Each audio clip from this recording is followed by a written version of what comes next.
Hello again, my fellow Raiders of the Air. I would like to do a video on reviewing the Air Raider class for Earth Defense Force 5, and then at the end I would like to share my opinions on the class, as far as where I would like to see it go. As far as the Air Raider class, I would say this class has changed the most for me, in my opinion.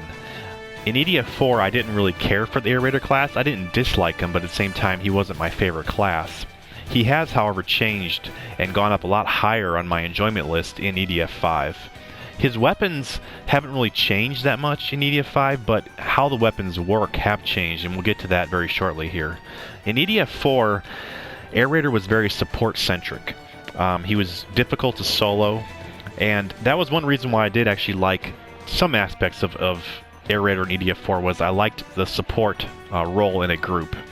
He used points for all of his air raids in EDF 4 as well, which has changed in this game.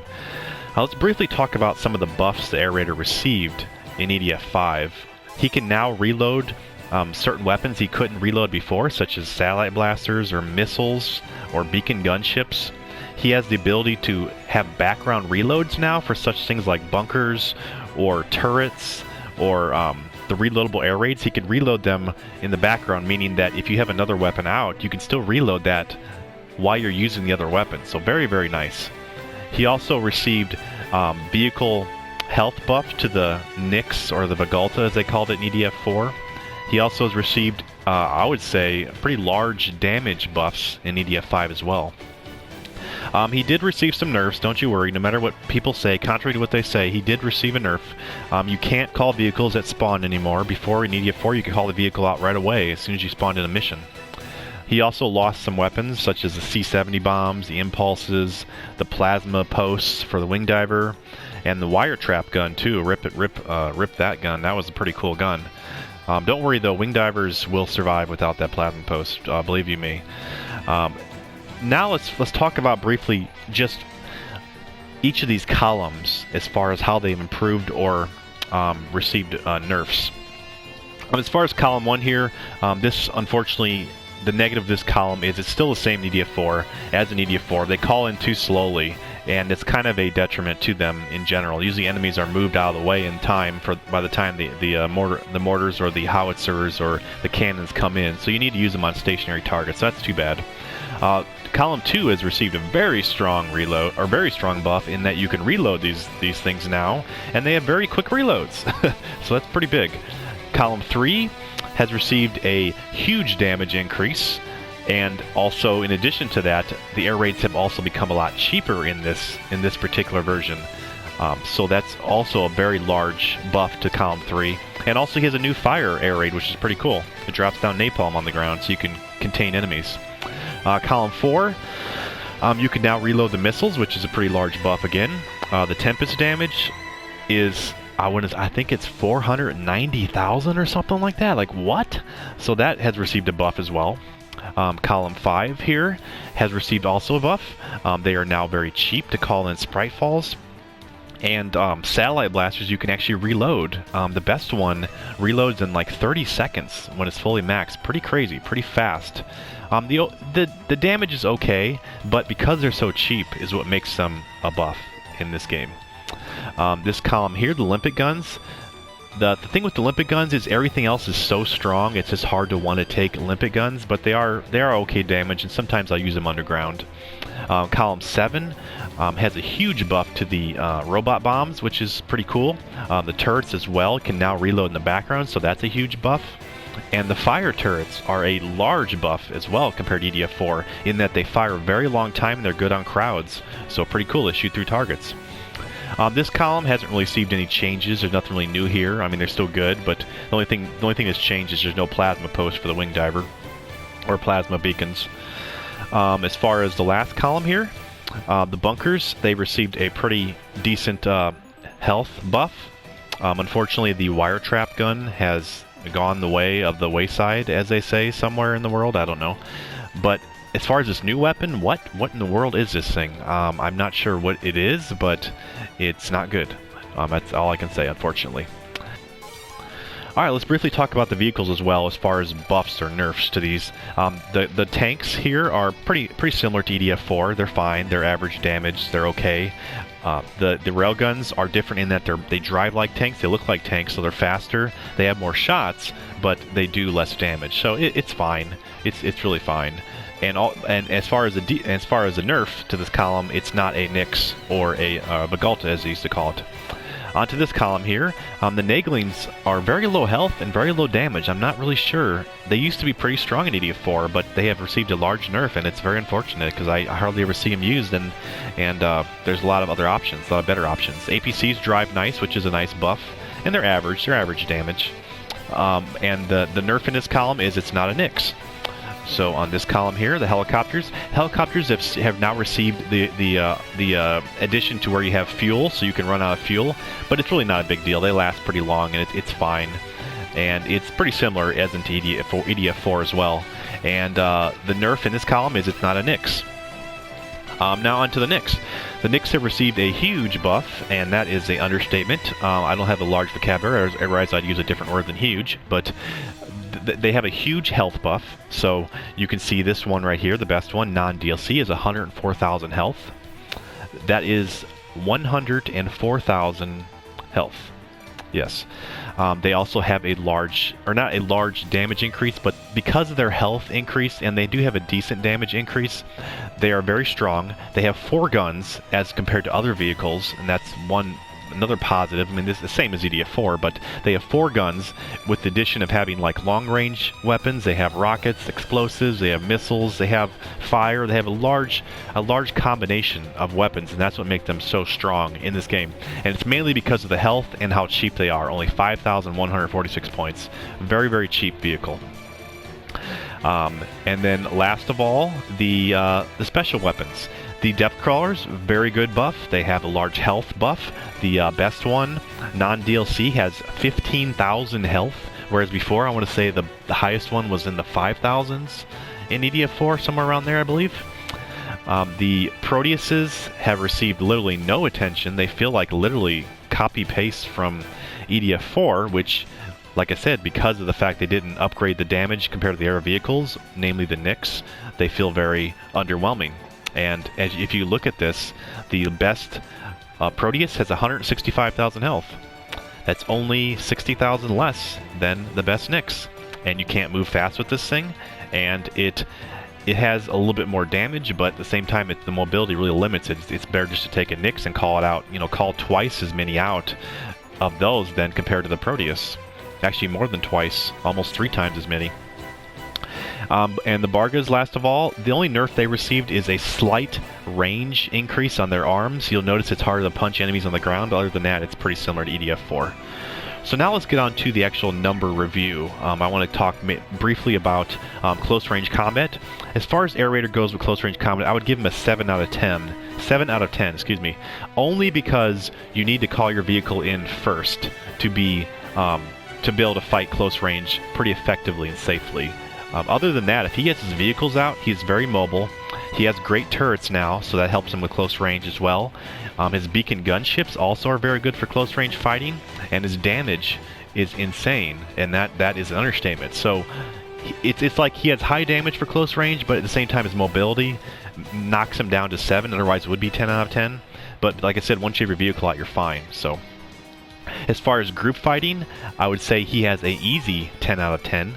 Just the Phobos alone, all I have to say is that word, Phobos, and that is amazing for groups. It literally, you look at the minimap, there's red dots, call the Phobos in, there's no more red dots, there's green dots because of all the items you have to collect.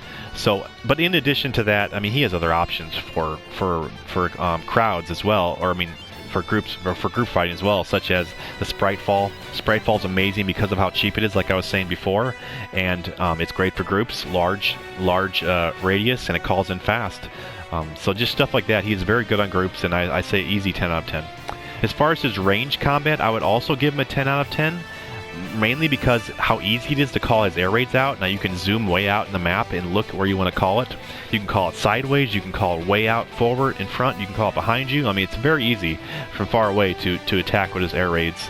In addition to the fact that his beacons have ridiculous range. I feel like they're very ridiculous range. Let's see, some of these 800, 900 meter range when they're maxed out.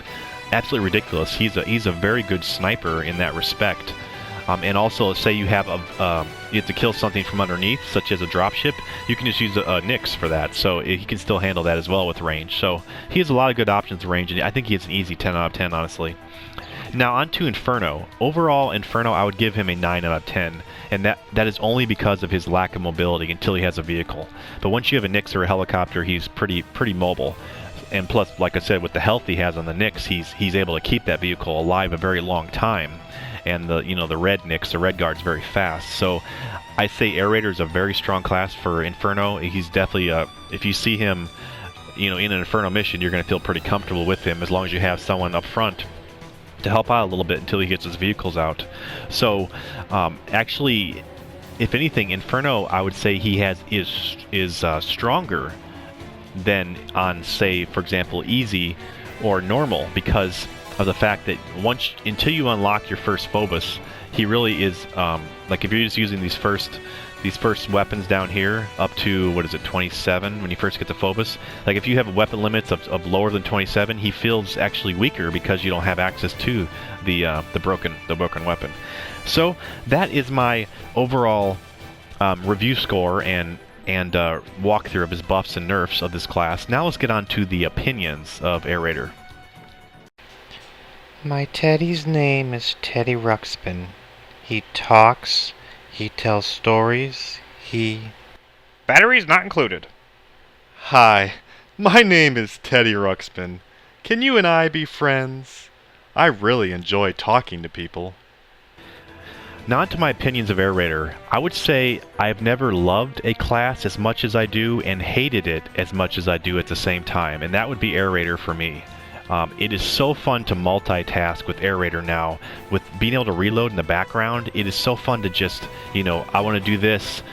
I want to drop, a beacon here and let that set there while it's calling in the 105. Then I'm going to switch to another weapon, throw it on my turrets, set them off, switch to another weapon, call in a sprite fall. Now my beacon gun should be reloaded. I can go back to my beacon gun and just constantly cycling through your items and weapons. It's pretty crazy just how fun it is to do that. But once again, I will go back to the fact that based on the fact that there are 5 difficulties in the game, I think it's absurd to not expect one difficulty to be extremely hard for veteran players and people that want to challenge. And because of Air Raider actually is the main reason I think Inferno is probably very, very simple. Whenever I see an Air Raider on a mission on Inferno, and I know they're pretty experienced with Air Raider, it actually makes me not want to play in that room, because as I mentioned in a previous video, it's fun for a while, and it was fun. I was caught up in the moment of Air Raider and just how fun he was. But the thing is, once you realize you just keep calling in, spamming in Phoboses and Sprite Falls, and you get them back and do it again, it becomes very boring because everything is dead. And it's actually funny that Air Raider is now no longer a team player. I mean, you can play him that way, don't get me wrong. You can choose to take defense posts and shields, which I like to do once in a while. But the problem is, because he's so strong, most people take the Phobos and the Sprite Falls and the beacon guns, and it's actually, Air Raider is actually no longer a team player, but he's more of a lone wolf, which is strange. I never would have thought I'd see that day, because once you call out a Nyx, you have a 104,000 health vehicle, or a little bit lower than that if you call in another one, and you can jump around extremely fast and throw down your air raids, and even throw them from helicopters, and you're just killing everything, and there's nothing left for anyone else to fight with. So let's talk briefly about the things I would like to see changed for Air Raider as far as the columns go. This column, I think, is fine. I think the damage is fine. I think everything is fine. I just think the points are fine too. I just think it needs to call in faster, and that would fix this column for me. I think it would be more useful and more used if all it had something to do was call in faster. This column, I think, is fine. I think it's fun. I really enjoy it. But what I would do is I would reduce the damage. I don't think you should have this much damage. What is this? 2,000 damage times 24 shots. What is that? 44,000 damage. So you can shoot 44,000 damage on a target, leave it go, he'll follow the target, and then you can reload it in under 5 seconds. So I think the main problem is just the damage for this, honestly. That's a pretty cool change, but just cut the damage, and I think it'd be fine for me. This is, like I said, once again, based on the fact that I want a challenge on Inferno. And just, it's actually a challenge in all the difficulties in general, a little bit. I mean, don't make it too simple. This column, the change I would like to make on this one, I think this is probably the most problem column, in my opinion, of all Air Raider, and that is the Phobos. The Phobos is too cheap. As you can see, this best, look at this, the best Phobos has a 1200 point call-in. A 1200 point call-in, and it is the best air raid in the vehicle, or in the game. I think what they could do is they could just increase the point cost to where you can't just call it in and then you have it back. Just be able to call it in. Probably, I don't know. It almost feels like it's a Tempest. You should just be able to call it in once or twice a mission, probably, because literally it kills everything. 8,000 damage times 20 times 4. So I would probably reduce the damage a little bit, and then increase the points quite a bit. Probably 3 times as much, maybe 4 times, and I think it'd be fine. Because the strafe plans are fine. The strafe plans are cheap, but they don't just instant kill everything. And actually, when I was playing with strafe plans only, it felt pretty good to me. So I'd probably keep the strafe plans the same, or maybe increase the points just a little bit. But I think the strafe plans are fine. It's just the Phobos is the main culprit here. So that's my main issue with this. Other than that, I think everything else in this column is okay. The fire plans are good, I think, as well, the way they're at. I would say may increase their damage a little bit. Other than that, I think it's fine. This column, I think, is also fine. The Tempest, I would like to see a little bit less damage. I don't like the fact that you can actually kill a large pillar in one shot with this, just as easily as it does. I guess it's not a huge deal, because unless it's like a DLC mission where all the pillars are lined up and you can kill multiple pillars at one, it's probably fine. So I guess the Tempest is okay in that respect, but I think the missiles are fine, ionics are fine the way they are, so I'm pretty happy with them. Sprite Falls and Satellite Blasters, I think, are fine.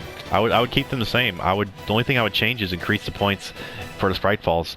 If you think about back in EDF 4, you could not call in Sprite Falls as quick as you can in this game. They have really drastically reduced the point cost in this game, or I'm not sure if it's more of a matter of enemies give you more points or the point cost is less, but regardless, I don't think you should be able to call them in as fast as you can. And Sprite Fall or Satellite Blaster, I probably would increase the reload time a little bit. It's pretty fast, 30 seconds for just how much damage it does and how useful it is, but honestly, if they didn't change this column, I wouldn't be heartbroken, other than the fact that just increase the points on this. Limpet guns, I think, are fine where they're at. Like I said, if you adjust the other numbers on these other vehicles or other air raids, I think the limpet guns become more useful. It's just these things are so broken and so overused that you're not going to ever take a limpet gun, so that's unfortunate. Turrets are fine. Leave them the same, in my opinion. Robot bombs are fine the way they are at. Leave them the same. I'm really happy with them. I would like to see some kind of change on the stag beetles, because I just don't really see much use for them. You can throw them in the air, and as they go up, you can hit wasps and stuff like that, but I just don't think they're very useful, unfortunately. Everything is fine here with the defense and power and health. I think it's fine. Bunkers, I think, once again, are fine. There's no issue. Suppress gun, it's interesting. It's interesting in that it's like a close-range get-off-me weapon, but I think the largest thing, the easiest way to fix this would be to increase the capacity to like 10 or something. I don't know. I mean, 2 or 1? I just don't get that. Or increase the reload time quite a bit. I'm not really sure. I mean, ultimately, I would like to see the wire trap gun back. Personally, I love that weapon, but yeah, I would like to say change this to wire trap gun. That would be my ultimate change, ideally. Let's briefly cover the vehicles as well, and then we'll be done. So, the tanks and the railguns are fine. I think leave them the same. Everything is fine on this column. There's no reason to change it. This column, I would like to see that the Naglings have increased health or increased damage by a lot, by a decent amount. As it is, they're just not very useful, and it's unfortunate because you could take a Nyx and do the same thing with missiles, and then also fight close range and have also 10 times more health. So it's just outclassed by Nyx. Everything else I think is fine in this column, honestly. APC is fine. I like the way they changed the way they drive. And vehicles are fine too. I wouldn't change anything for vehicles. I think the damage is fine, the fuel is fine, everything is fine in my opinion. The Nyx is the issue. I would change the Nyx column. This column is problematic, and it makes every other vehicle almost null and void to take when you have a Nyx that has this much health and damage. So I think the only thing, the way to change it is just to decrease the health. I would like to actually sit down and talk to the people that made this game and ask them, what happened to the Nyx? Seriously, why did this column get such a buff and everything else remain the same? I just don't get it. I mean, there's so many guns on this vehicle and so much health. I would say increase the point cost and reduce the health a little bit, probably in half. I mean, 50,000 is probably good on Inferno, maybe 40,000. I think that there's no reason to have 100,000 health. It's just absurd. Like I said, everything else is not worth taking, really. This column is fine. The only change I would like to see, which I've always wanted to change, is the depth crawlers. I want the aiming to be steady as you walk. I don't want it to be shaking up and down as you're walking with it. I want it to just be stable. So that's the only thing I would like to see change on depth crawler. And then Proteus, I think, would be fine if you reduce the Nyx health and damage, or health and increase the points or something. So that would be fine as well, and the Barga's fine. So, I mean, overall, I think the problem areas for me is just the Phobos and the Nyx. I think those are, and the beacon guns. I would say those three things, in my opinion, break the class and make him not fun because of the lack of challenge. Like I said, it's fun for a while, but then it gets old. So yeah, that's pretty much overall my view on Air Raider. Going forward, I would like to see, some of those changes, and I have a feeling they're probably going to adjust some things. It's just, if I had to guess, they put the point system in and they just went crazy with the numbers and didn't really tweak them. Maybe they put it in late in the game. I don't know, honestly, but I would hope they'll make some changes in the future to Air Raider class and make him a little bit more balanced. But I don't want them to change any of the background reloads or any of the mechanics they changed, like the zoom out for the Air Raid and all that stuff is perfect. You know, just great. So yeah, that's my views. Once again, I like to hear your opinions and views of the class. Is it fun to just kill everything so fast? Does that enjoyment last for you, or does it kind of get boring? I've always been kind of weird in that I like a challenge, but I think even people that don't like a challenge necessarily would probably get bored eventually with Air Raider, just how strong he is. So yeah, once again, thanks a lot for watching, and remember, EDF doesn't leave a man behind, ever. And if you're interested in ways to support the channel, please consider liking the video or watching a few ads, as it does help financially and it's very much appreciated. Thanks a lot. Hope to see you in the next video.